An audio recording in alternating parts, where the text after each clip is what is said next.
আমরাও তো বিএনপি করছি আওয়ামী লীগ সরকারের সময় আমরা অনেকে কিন্তু আওয়ামী লীগের লোক আমরা আঘাত করে তলে তলে চলছি। আওয়ামী লীগ সরকারের সময় আমরা অনেকে কিন্তু আওয়ামী লীগের লোক আমরা আঘাত করে তলে তলে চলছি। আমরাও তো বিএনপি করছি আওয়ামী লীগ সরকারের সময় আমরা অনেকে কিন্তু আওয়ামী লীগের লোক আমরা আঘাত করে তলে তলে চলছি। আওয়ামী লীগ সরকারের সময় আমরা অনেকে কিন্তু আওয়ামী লীগের লোক আমরা আঘাত করে তলে তলে চলছি।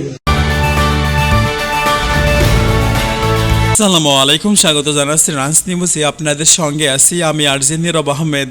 আজ জানাবো বাংলাদেশ ও আন্তর্জাতিক গণমাধ্যমের আলোচিত খবর ও বিশ্লেষণ নিয়ে। এখন শুনবেন বাংলাদেশ সংবাদ শিরোনাম। বাংলাদেশের রাজনীতির ময়দান এখন উত্তপ্ত। নির্বাচন থেকে ফেরা তারেক রহমানের দ্বিতীয় ইনিংস, জামায়াত আমির ডক্টর শফিকুর রহমানের ন্যায়ভিত্তিক সমাজের স্বপ্ন। মনে করেন আপনি এক নেতা, আমি একজন নেতা, আমাদের দুই নেতার নাম কার আগে যাবে ব্যানারে, এইটা নিয়ে পৃথিবী থেকে একজন বিদায়। মুখে মুখে বলতেছি না, আপনাদের দেখাই। নারায়ণগঞ্জে যুবদল নেতার খুশিতে প্রাণ গেল স্বেচ্ছাসেবক দলের সহসভাপতি।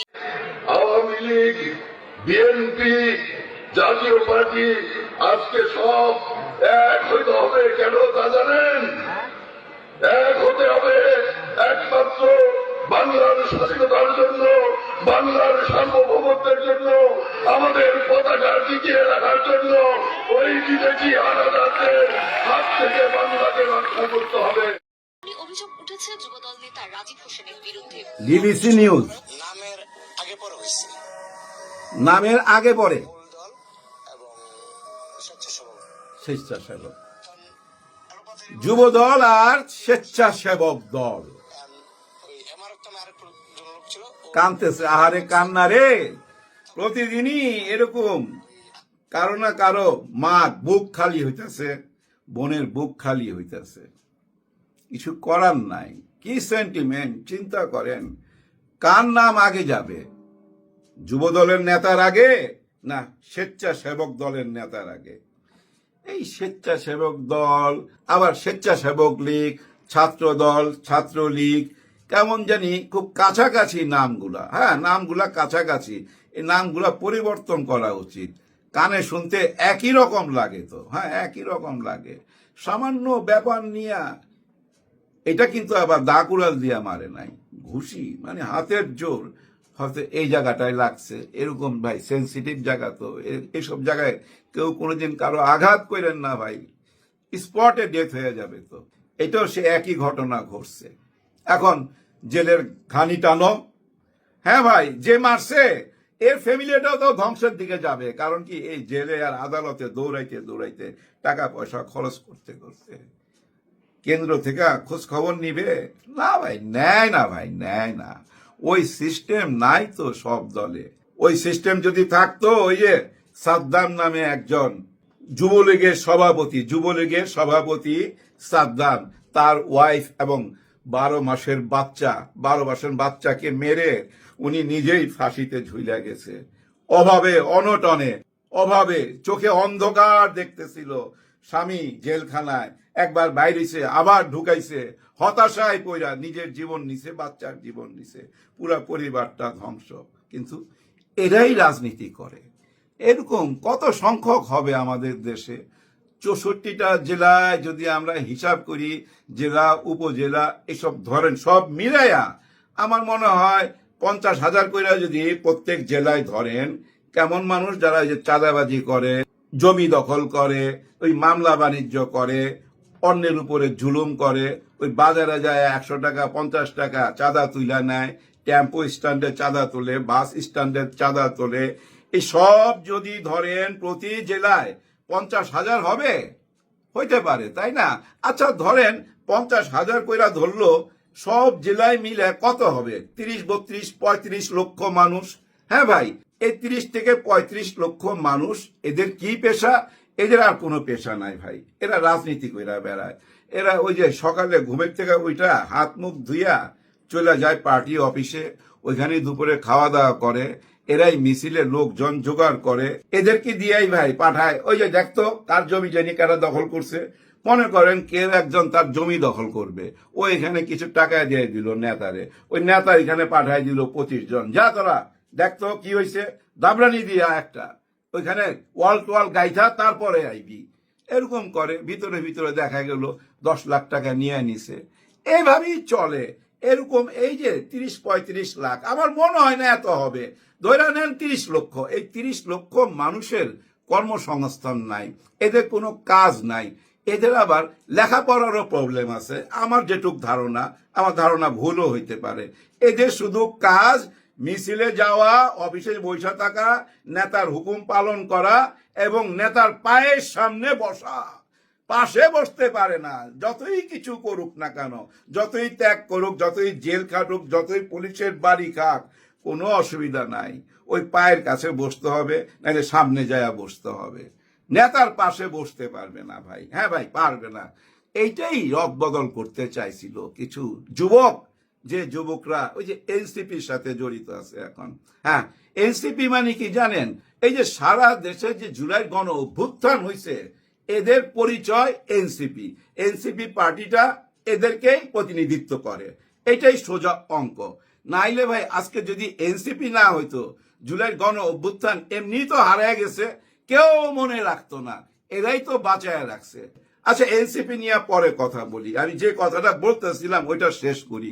এই যে 30 লক্ষ বেকার যুবক আমাদের আছে, এদের কেন কোনো কর্মসংস্থান করা হচ্ছে না? এত দল নির্বাচন কইরা এই দেশে সরকার গঠন করলো, না তো 10-12টা সরকার গঠন হয়েছে এই দেশে, কেউ কেন এদেরকে চাকরি দিল না? একদম ভাই এই 54 বছর যাবত বুঝছেন, এরাই এই 30 লক্ষ মানুষই ঘুরা ফিরা এই মিছিল করে, মিটিং করে, চাঁদাবাজি করে, এরকম ঘুষি দিয়া মানুষ মাইরা ফালায়। এরাই ভাই, এরা যখন সিনিয়র হইতে থাকে, এরা চলে যায় হজ করতে, হজ করে আইসা ওইখানকার মুরব্বী সাজে, আর এদের পোলাপান, মামু, ভাগনা, চাচা, ভাতিজা আবার ওই একই কাজ করে। এইভাবেই এই 30 লক্ষ লোক এই রাজনীতি কইরা বেড়ায় আমাদের দেশে। এদের চাকরির ব্যবস্থা কইরা দিলেই কিন্তু দেশটা শান্তি পাওয়া যায়, এই দেশটার আর কোনো অশান্তি থাকে না।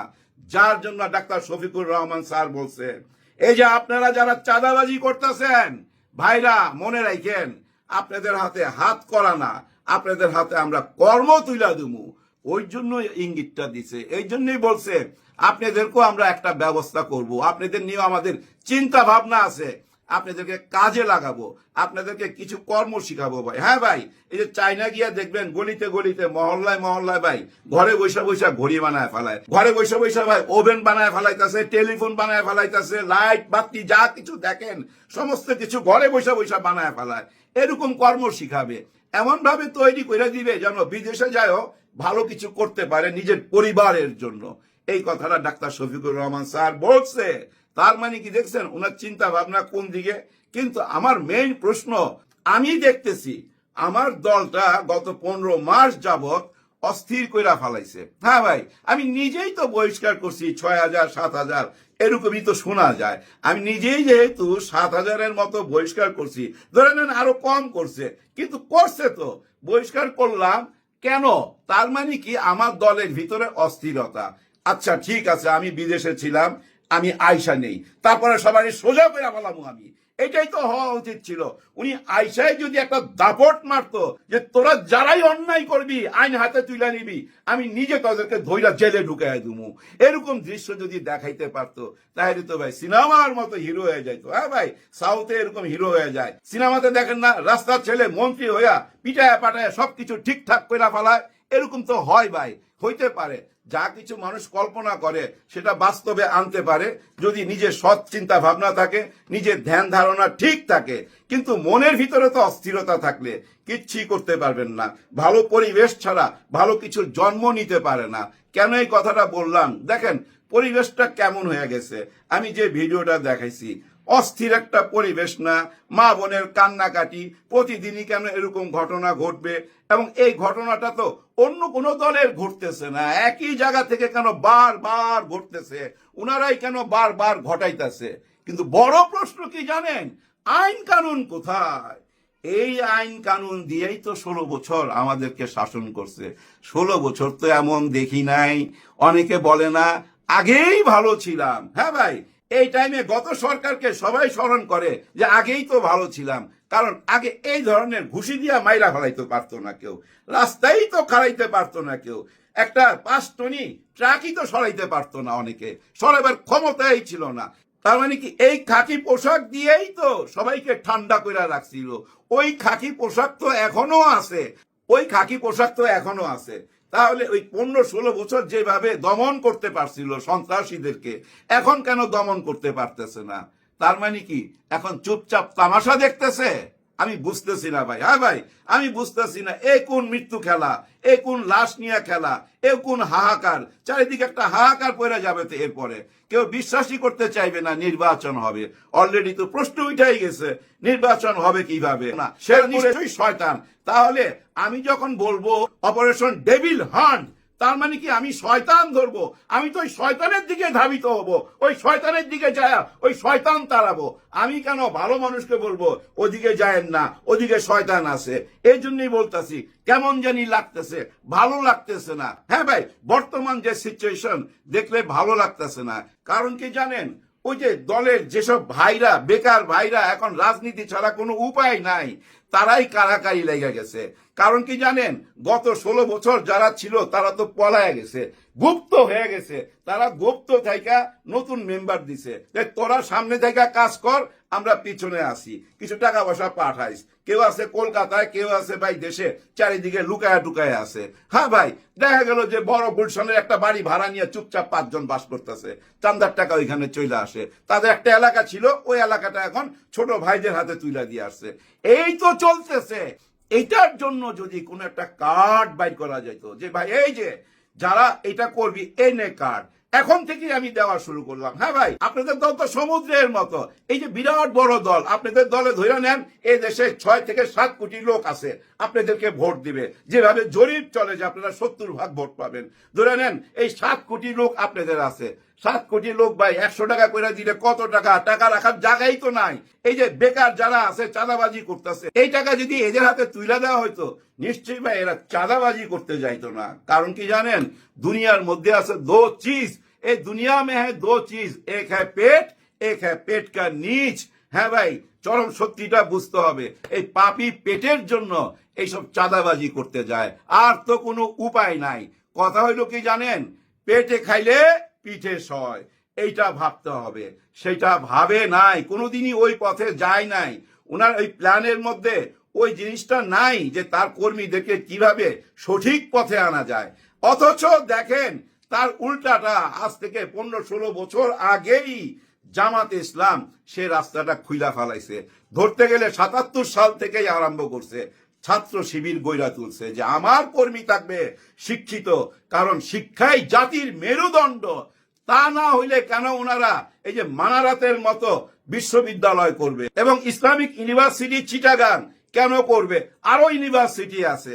তার উপরে আছে কি জানেন, এই যে আইডিয়াল নামে যতগুলা স্কুল কলেজ দেখেন, সবগুলাই কিন্তু ওনারা নিয়ন্ত্রণ করে।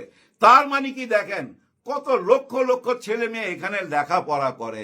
এই যে লক্ষ লক্ষ ছেলে মেয়ের মা বাবারা কাকে সাপোর্ট দিবে? উনাদের কি তো সাপোর্ট দিবে। কারণ কি জানেন, উনাদের অধীনে যে বিশ্ববিদ্যালয় এবং স্কুল কলেজগুলা আছে, এই যে লেখাপড়া হয়, এখান থেকে বৃত্তি দেওয়া হয়। কারো যদি কোনো প্রবলেম হয়, কারো যদি কোনো প্রবলেম থাকে, অর্থনৈতিক প্রবলেম, সেটাও কিন্তু ওনারা দেখে। লেখাপড়াটা হলো মেইন। তার মানে কি ওই পরিবারগুলা এবার নির্বাচনে কাকে সাপোর্ট করবে বলেন আপনারা? নিশ্চয়ই ওনাদেরকে করবে। এখানে কিন্তু শেষ না ভাই, এখানেই শেষ না। কিভাবে শক্ত ভিত গইরা তুলতেছে দেখেন। শক্ত ভিতের উপরেই কিন্তু আপনি উপরের দিকে উঠাইতে পারবেন। যদি ফাউন্ডেশন শক্ত হয়, উপরে যত ইচ্ছা তত উঠাইতে পারবেন। দেখেন এই যে শিক্ষা দীক্ষার দিকে ওনারা নজর দিছে, শুধু এখানেই থাইমা থাকে নাই। আজকে আমি ওষুধ কিনতে গেছিলাম ফার্মেসিতে, এই যে ওষুধটা, এই যে দেখেন এটা, এই যে গ্যাভিসল, এই যে এটা কিন্তু ইবনে সিনার।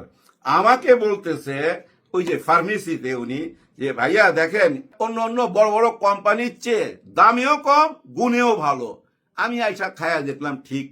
এবং ওই ফার্মেসি থেকে উনি আমাকে বলতেছিল, ওনাদের অনেকগুলো ওষুধ দেখাইলো, প্রায় 10-12টা, বলে যে অন্য অন্য ওষুধের চেয়ে এগুলা সবগুলারই দাম কম এবং গুণে মানেও ভালো। তার মানে কি চিন্তা করেন। এবং এই যে ইবনে সিনা হাসপাতাল, এটা কিন্তু বাংলাদেশে এখন যদি আপনি হিসাব করেন 3 থেকে 4টা হাসপাতালের মধ্যে 1, 2, 3-এর মধ্যেই থাকবে। এইখানে কিন্তু বছরে প্রায় 12 লক্ষ মানুষ চিকিৎসা নিতেছে এবং এই চিকিৎসার মধ্যে সুযোগ সুবিধা আছে। যদি আপনার টাকা পয়সা কম থাকে আপনাকে সহযোগিতা করবে।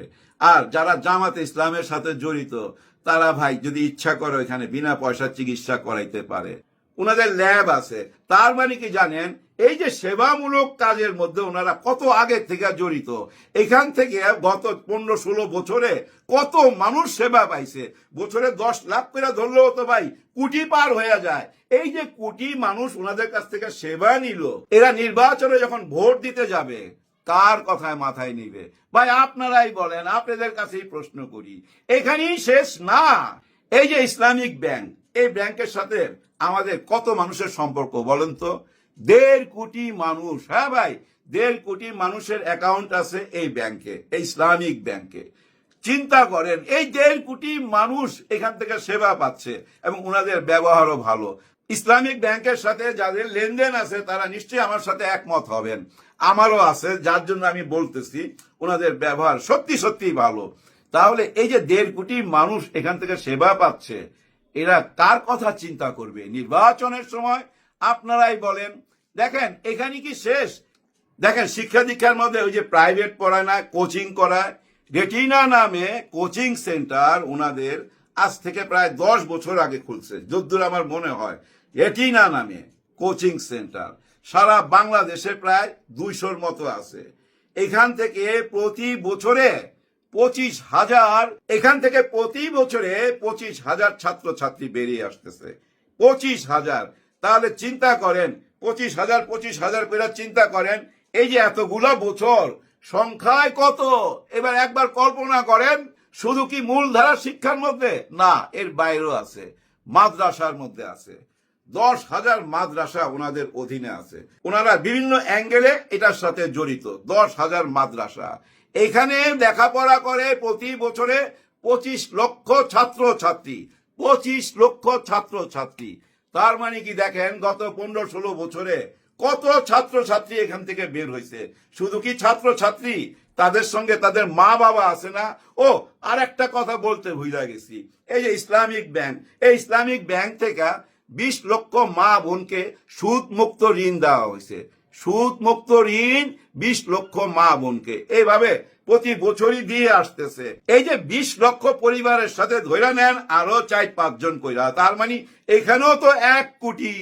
এই 1 কোটি মানুষের চিন্তা ভাবনা কোন দিকে? তার মানে কি যার কাছ থেকে আমি উপকার পাইছি, যা নুন খাইছি, তারই তো গুণ গাবো। এখন কথা হচ্ছে এরা সবাই তো ভোটার না, অর্ধেক তো ভোটার, তাই না?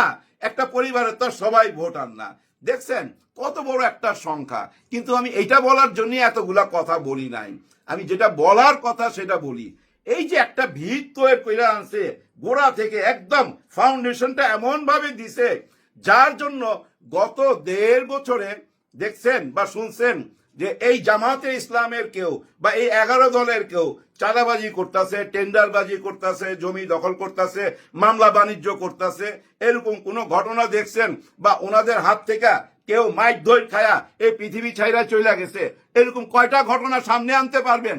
কিন্তু বিপক্ষ দলের যদি কথা সামনে নিয়ে আসেন তাহলে 200 পার হয়ে যায়। আজকে একজনকে দেখাইলাম, এভাবে প্রতিদিনই ঘটনা ঘটতেছে। তফাৎটা বুঝতে পারছেন? তার মানে ভিতটা শক্ত না। হ্যাঁ ভাই, পেটে দিলেই তো ভাই পিঠে সয়। আগে আপনি পেটের কথা চিন্তা করতে হবে। আপনার নেতা কর্মীর পেটের কথা চিন্তা করেন, তারপরে দেন ওর পিঠের মধ্যে বোঝা তুলে দেন, সইতে পারবে। ওর মিছিলে দাঁড় করান, সারাদিন রোদ্রে দাঁড় করায় রাখেন, রাতের 1টা পর্যন্ত মিটিং করেন, কোনো অসুবিধা নাই।